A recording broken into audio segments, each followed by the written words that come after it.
là vous me posez une question fondamentale. C'est une question aussi fondamentale dans notre orientation, dans la reprise lacanienne de la question de la psychologie des masses freudienne. Freud centre la psychologie des masses sur le père, le leader, et il dit de façon, si l'on veut, contradictoire, que c'est à la fois le père qui, une sorte de substitut du père, le leader, mais qu'en même temps, ça n'est pas le père de l'Oedipe, ça n'est pas le père de famille, ça n'est pas le père de la loi, c'est au contraire le père de la horde, le père de totem et tabou, le père mythique, celui qui aurait eu accès à toutes les femmes. C'est-à-dire qu'il y a dans ce père une jouissance, un objet qui devient celui de tous ont accès à une jouissance qui comporte en elle-même un point d'illimité. Ce point d'illimité, chez Freud, était pensé autour du mythe de celui qui pouvait jouir de toutes les femmes. Lacan change cette perspective en mettant l'accent moins sur le père que sur l'objet de jouissance. Il dit, dans le séminaire 6, j'en parlais lors de la conférence de vendredi, il parle de l'objet de jouissance, il dit ectopique par rapport au père, autre chose que ce qui est lié au meurtre du père, en différenciant Hamlet et Oedipe.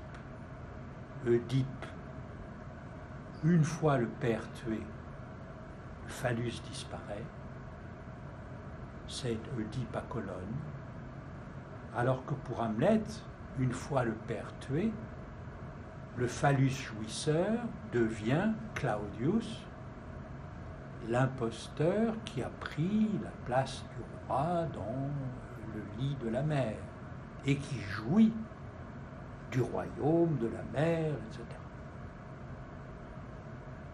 Et ce phallus jouisseur qui reste séparé du père devient lui le fondement de ce qui fait à la fois la haine de Hamlet pour Claudius et en même temps son impossibilité de le négativer, de le tuer. Cette haine est la haine de la jouissance de l'autre, premier mouvement. Mais la jouissance de l'autre, c'est aussi bien la jouissance qui est en moi, car ma jouissance, je ne la connais pas. Je ne connais que la jouissance de l'autre que je refuse.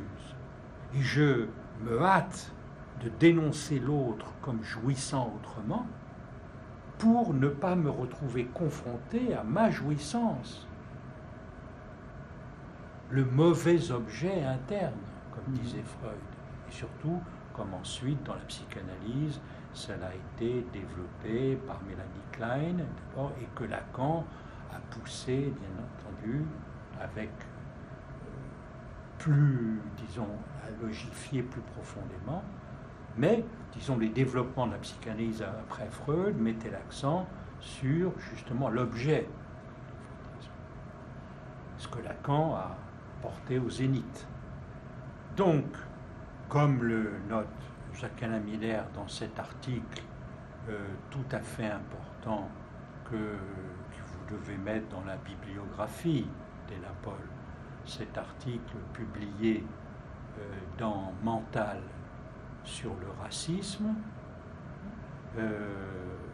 note que le fondement de mon rejet de l'autre, c'est la haine de ma propre jouissance, dont je suis séparé.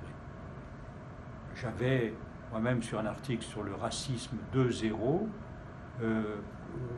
disons, pris un angle un peu, disons, autour de l'assertion de certitudes anticipées sur cette question de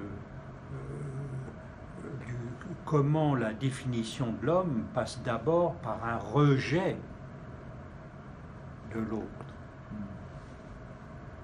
En ce sens, la haine, vous disiez, c'est un résidu.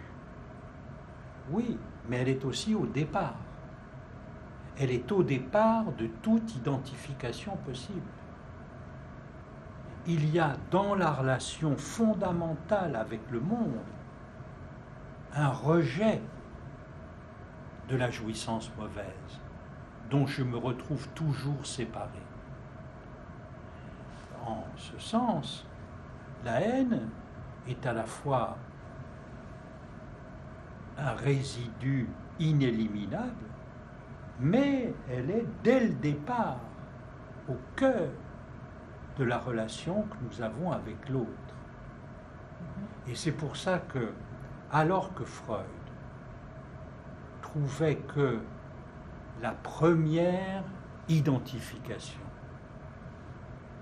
était un amour du père, Lacan se sépare de cette perspective en se passant de cette première identification et en considérant que bien plus tôt, l'affect, il dit l'affect freudien par excellence, est la haine-amoration. Non pas au départ un amour du père, mais au départ une haine de la jouissance et un amour narcissique, dans cette reconnaissance d'une image qui aurait chassé cette jouissance mauvaise. La haine-amoration est comme passion fondamentale, déplace, disons, le repère freudien classique. Et c'est ce qui fait que la conception par Lacan des phénomènes de masse n'est évidemment pas celle de Freud de 1921. C'est de mettre en avant d'emblée cet objet, et non pas une haine oedipienne, mais une haine post-oedipienne, post au sens d'une logique différente, non négativable. On peut, après, dans l'expérience psychanalytique, on peut faire usage de la fiction du père, du nom du père, pour ensuite s'en passer, mais d'abord s'en servir. Par contre, de la haine, on ne peut pas s'en passer. Elle reste, elle est une position envers l'autre fondamentale qui doit être, elle, par contre, travaillée, civilisée, sublimée. Ça, c'est l'expérience psychanalytique qui le met. Mais, à proprement parler, on ne peut pas s'en passer et considérer qu'on l'aurait évacué. C'est au contraire sa reprise dans l'expérience qui est fondamentale. Donc, en un sens, elle est au début, elle est à la fin, elle traverse l'expérience et surtout, elle se situe au-delà de l'Oedipe. Elle se situe dans l'événement de corps fondamental qu'est l'invasion par la jouissance autre, le traumatisme de la jouissance.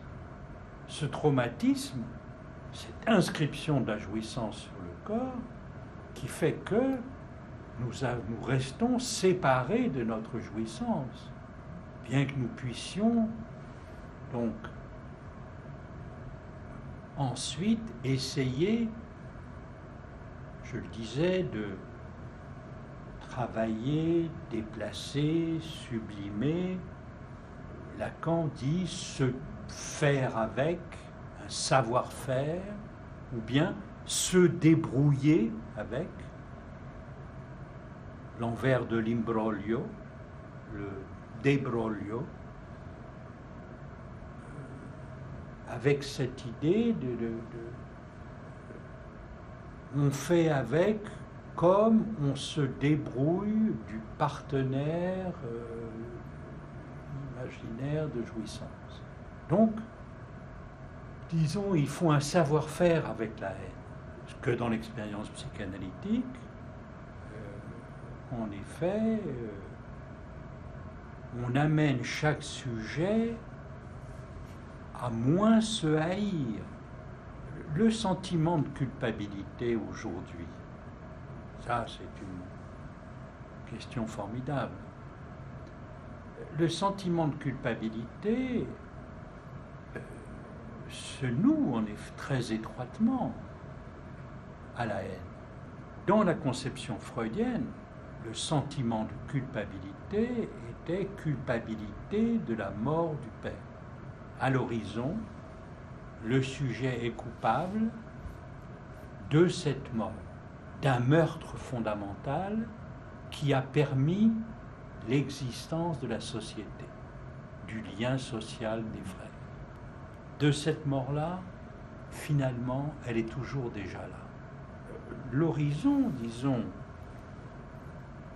lacanien est plus proche de celui de Kafka. L'expérience de la culpabilité chez Kafka, telle qu'il la dessine dans le procès ou aussi dans la colonie pénitentiaire, c'est justement une culpabilité qui est au-delà du père.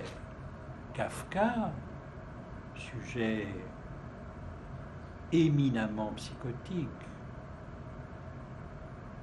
est évidemment l'inventeur d'un monde où le père n'a plus sa place. La lettre au père témoigne de ce que veut dire précisément la forclusion radicale, l'extranéité totale du père envers le sujet.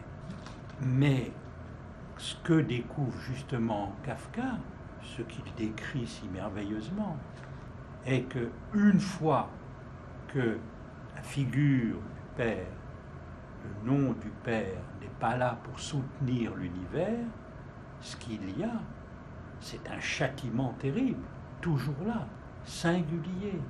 Il a sa porte qui l'attend, croisant ainsi son rejet forclusif et la mystique juive. Kafka invente une sorte de Dieu absolument méchant, persécuteur, haineux, qui évidemment déplace totalement l'idée freudienne de la culpabilité. Et Lacan a donné dans son enseignement, pour faire saisir ce qui s'opère dans sa perspective, si l'on se passe de la fiction paternelle, ce qui se passe dans le registre de la culpabilité et de la haine, il a évoqué plusieurs fois le Dieu méchant de Jacob Böhm, de les mystiques allemands, ou encore le Dieu terrible de Luther.